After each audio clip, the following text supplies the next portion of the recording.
महाराज श्री दशरथ ने कहा कि कौशल्या, कथा वही है जिससे भगवान प्राप्त हो जाए। क्यों भाई, कथा कौन है जिससे भगवत प्राप्ति हो जाए, भगवान मिल जाए, भगवान प्राप्त हो जाए, वो क्या है? वो कथा है। महाराज दशरथ कहते हैं कि मुझे इसी व्यथा से भगवान मिले हैं। अच्छा बोलो भाई, महाराज श्री दशरथ को श्राप श्रवण के माँ बाप ने क्या दिया था कि जिस तरह से पुत्र के वियोग में मैं प्राण त्याग रहा हूं, वैसे ही तुम भी पुत्र के वियोग में प्राण त्यागोगे। इससे सिद्ध होता है कि महाराज श्री दशरथ के जीवन में संतान योग नहीं था, संतान योग नहीं था, लेकिन श्रवण के माता पिता ने जो श्राप दिया है वो दशरथ के लिए वरदान बन गया है। इसलिए भगवान राम को आना ही, बोलो श्राप क्या बन गया? वरदान बन गया, आना पड़ा। और जैसा श्रवण कुमार के माता पिता ने कहा था वैसा ही हुआ, भगवान को वैसा करना पड़ा कि नहीं? तो ये व्यथा क्या बन गई दशरथ जी के लिए? कथा बन गई। बोलो बन गई कथा कि नहीं? जिस श्राप से परमात्मा की प्राप्ति हो रही हो, याद रखना वो श्राप नहीं, वो वरदान है, वो व्यथा नहीं, वो कथा है। इसलिए तापस अंध श्राप सुधियाई, कौशल्य सब कथा सुनाई। ये कथा है। और सुनिए भैया, माता पिता कब प्रसन्न होते हैं? जब संतान के कर्तृत्व और व्यक्तित्व को देख लेते हैं।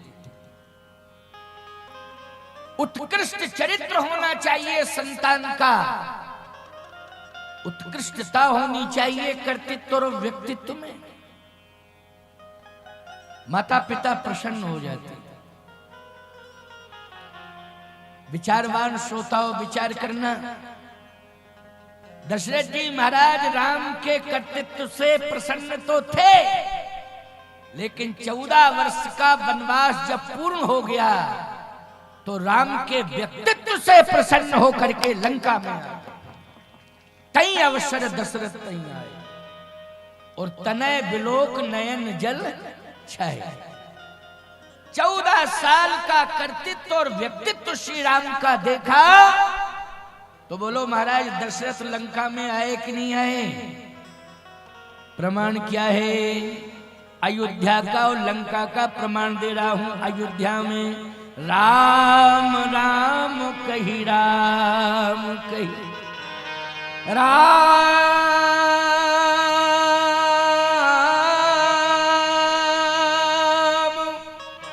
राम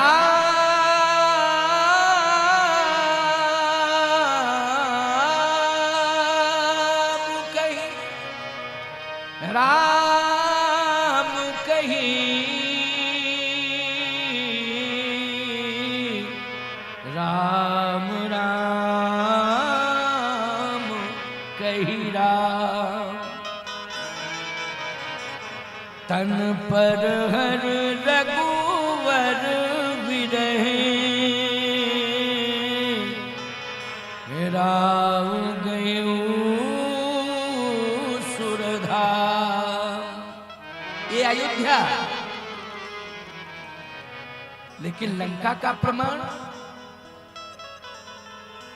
तहीं अवसर दशरथ तहीं आए, तहीं अवसर दशरथ तहीं आए, तनय बिलोक नयन जल छाए, अनुज सहित प्रभु वंदन कीन्हा,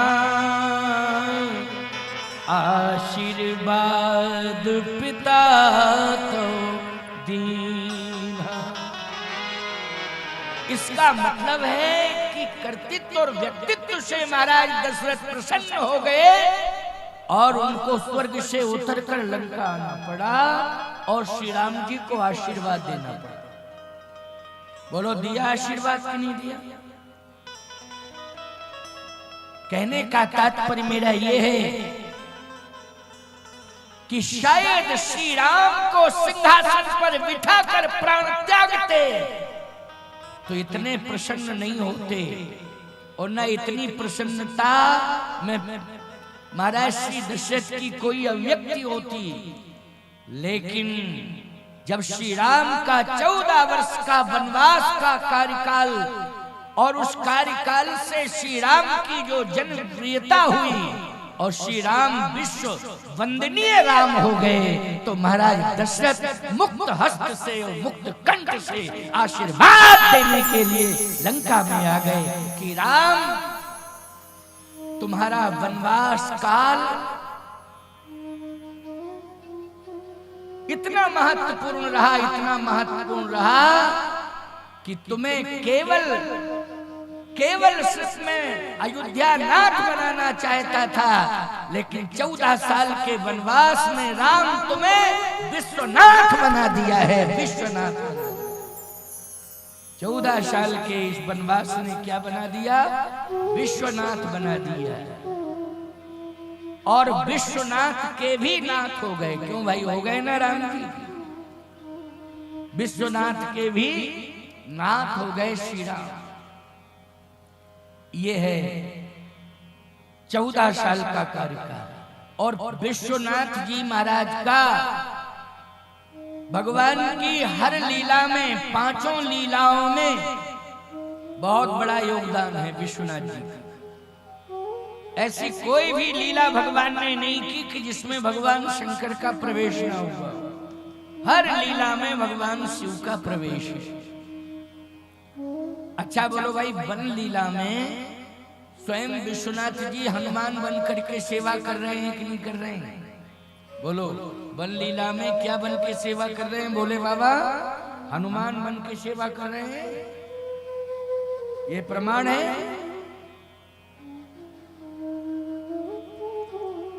और सुनिए मेरी बात, भगवान राम ने दूसरा प्रमाण क्या दिया है? क्या? भ्रातृत्व प्रेम का प्रमाण दिया है। भ्रातृत्व प्रेम कितना है? जिस समय राज्य सिंहासन की बात भगवान तक पहुंची तो भगवान बैठ के रोने लगे। भगवान क्यों रो रहे हैं? भाई किसी को सिंहासन मिल रहा है तो उसे प्रसन्न होना चाहिए, लेकिन भगवान राम रो रहे हैं सिंहासन की बात सुनकर के। श्री राम जी ने संपूर्ण समाज को यह बताया है कि संपत्ति से प्रभावित नहीं होना है। संपत्ति यदि मिल रही है और उस संपत्ति के कारण भाइयों से दूरियां हो रही हैं तो ऐसी संपत्ति को स्वीकार नहीं करना चाहिए। तो क्या अयोध्या की संपत्ति से भाई में दूरी हो रही थी? भगवान राम ने तो यही कहा। भगवान राम कहते, जन्म एक संग भाई, भोजन शयन के लीलर का करण वेद उपवीत विवाह, संग संग सब भय उछाह, विमल वंश मह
एक अनुचित कार्य हो रहा है कि मुझे राज्य दिया जा रहा है और मेरे भाई भरत को मुझसे दूर किया जा रहा है।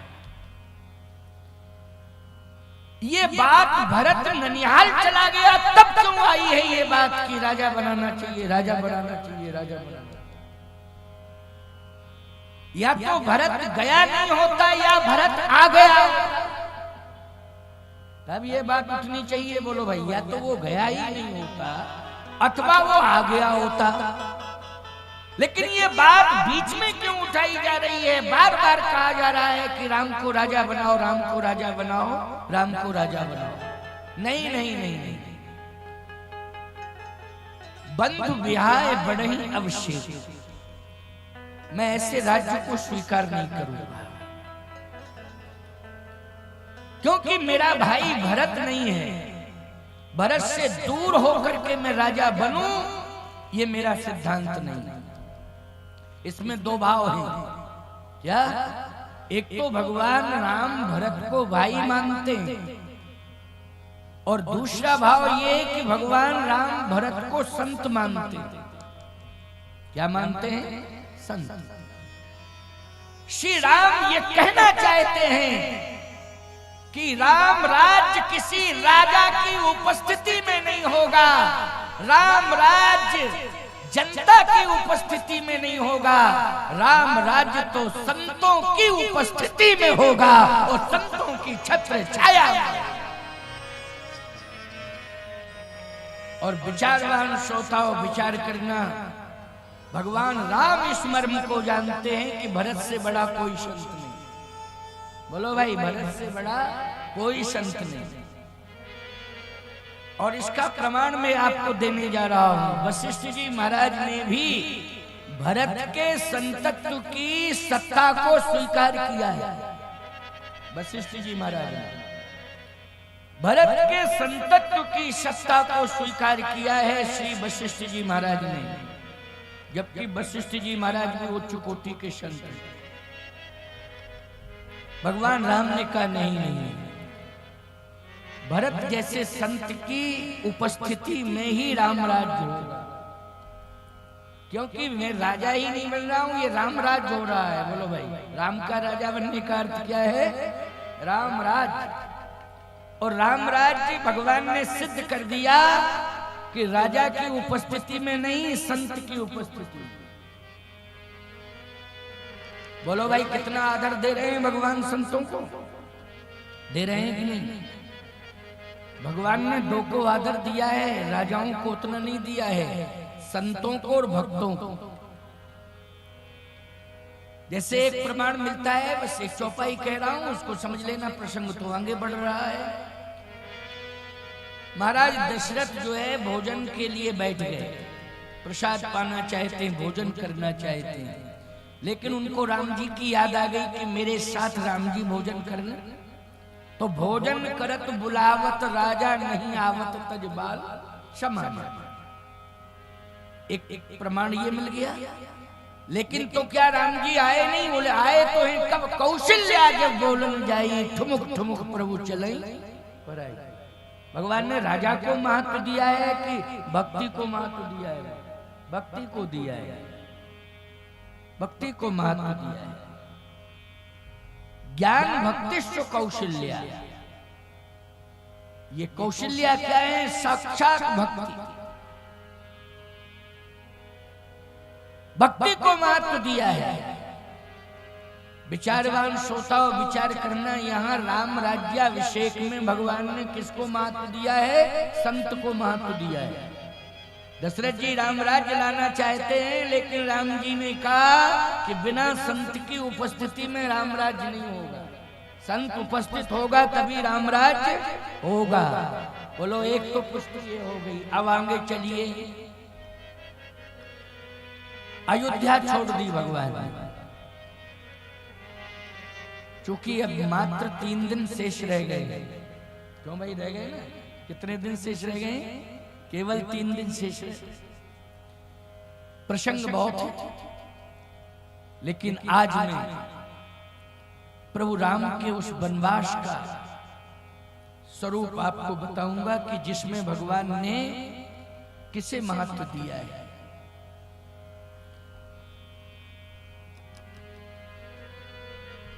तीनों माताओं में अगर प्रमाण मिलता है तो मैं इस बात की घोषणा करता हूं कि तीनों माताओं ने श्री राम को बन जाने का आदेश दिया है। तीनों माताओं ने दिया है। कैकेयी अम्बा ने, कौशल्या अम्बा ने और सुमित्रा अम्बा ने।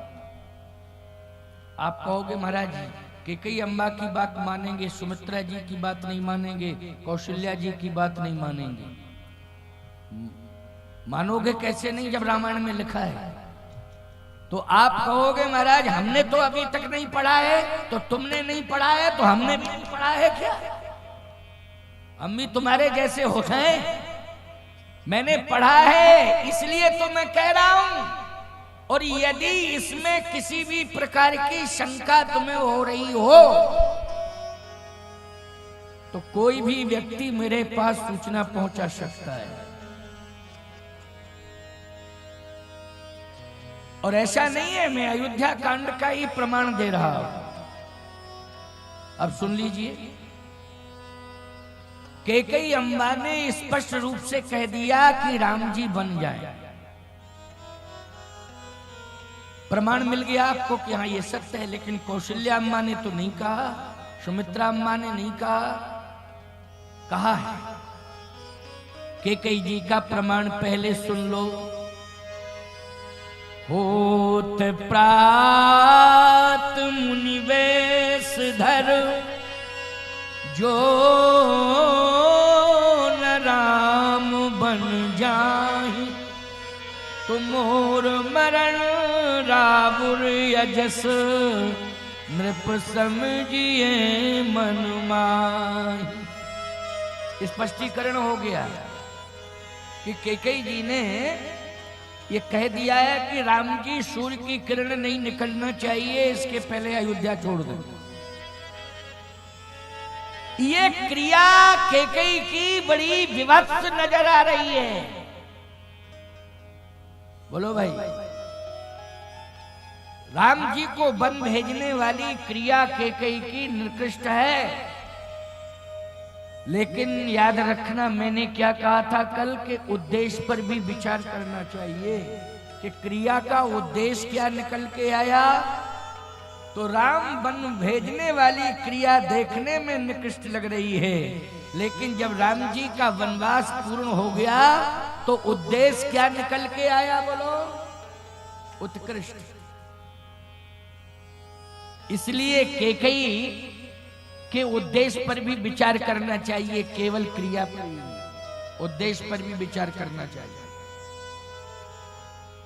कैकेयी जी ने कहा, होत प्रात मुनि वेश धर जो न राम बन जाहि, तो मोर मरण रावुर अजस नृप समझिए मन माहि। यदि राम जी सूर्य की किरण निकलने के पहले अयोध्या नहीं छोड़ते हैं तो मैं मर जाऊंगा। दशरथ जी ने कहा कि राम जी अयोध्या छोड़ते हैं कैकेयी तो मैं मर जाऊंगा। अच्छा एक बात बताओ, पत्नियां हो 3, पति 1 पत्नियां 3, तो किसका मरना ठीक है? भाई पत्नियां 3 है, पति 1। तो मुझे तो ऐसा लगता है कि पत्नी एक आध मर जाए कोई बात नहीं, 2 तो रहेंगी। लेकिन पति अगर चला गया तो तीनों बेकार। बोलो भाई, तीनों बेकार हो जाएंगी कि नहीं? कैकेयी जी ने अगर ये शर्त रखी है, होत प्रात मुनिवेशधर जो न राम बन जाए, तो मोर मरण रावु राजस नृप समझिए मन माही। यदि राम जी बन नहीं जाते तो मैं मर जाऊं। तो दशरथ जी को ये कह देना चाहिए था, मरना हो तो मर जाओ, राम जी तो बन जाएंगे बस। अच्छा, कैकेयी अगर मर जाती तो दशरथ जी महाराज को अपयश मिलता। वो कह रही है मोर मरण रावण अजस, मैं मरूंगी तो अपयश मिलेगा। 60,000 साल के दशरथ जी तो पत्नी की आयु कितनी होगी सोचो। और बुढ़ापे में अगर कोई पत्नी मर रही है तो अपयश मिलेगा पति को। लेकिन आप कहोगे महाराज आत्महत्या करके मरे तो अपयश मिलता है। भाई सहज मौत मरे तो कोई बात नहीं, लेकिन वो आत्महत्या करके मरे तो अपयश मिलता है। इस पर विचार होगा कि नहीं होगा कि मरी क्यों? क्यों भाई? भाई मरी क्यों? क्या किसी ने गला दबाया? क्या किसी ने फांसी लगाई? अरे खुदाई सल्फास खा के मर गई। क्यों भाई? तो कमी उसी की मानी जाएगी कि नहीं मानी जाएगी? भाई मरने के लिए पति विवश करे तो अपयश है, लेकिन स्वयं वह अपने दिमागी संतुलन को बिगाड़ के मरे जहर खा के, तो बोलो भाई पति को क्या अपयश मिलेगा? सोचो जरा। क्यों भाई? हमारी समझ में तो नहीं मिलेगा। लोग ज्यादा से ज्यादा इतना ही कह सकते हैं कि पत्नी को संतुष्ट नहीं कर पाया। बोलो भाई, इतना ही कह सकते हैं। लेकिन सावधान, मैंने बता ही दिया आपको कि महाराज श्री दशरथ का मृत्यु योग है, इसलिए श्रवण के माँ बाप का श्राप मरने के लिए विवश कर रहा है। किसे विवश कर रहा है? महाराज दशरथ को। लेकिन कैकेयी जी को याद रखना, ध्यान से सुनना मेरी बात को। कैकेयी जी की रक्षा कैकेयी के पुण्य कर रहे हैं। बोलो भाई, कैकेयी की रक्षा कौन कर रहे हैं? कैकेयी के पुण्य। और नहीं तो इतनी बड़ी घटना घट गई कि भगवान राम वन चले गए और दशरथ जी के प्राण चले गए। बोलो ऐसी कंडीशन में कोई 14 दिन जिंदा नहीं रहेगा? 14 साल की तो बात छोड़ो। क्यों भाई? 14 दिन जिंदा नहीं रह सकता है कोई, 14 साल की बात छोड़ो। लेकिन विचारवान श्रोताओं विचार करना, 14 वर्ष तक कैकेयी की रक्षा किसने की है? कैकेयी के पुण्यों ने की।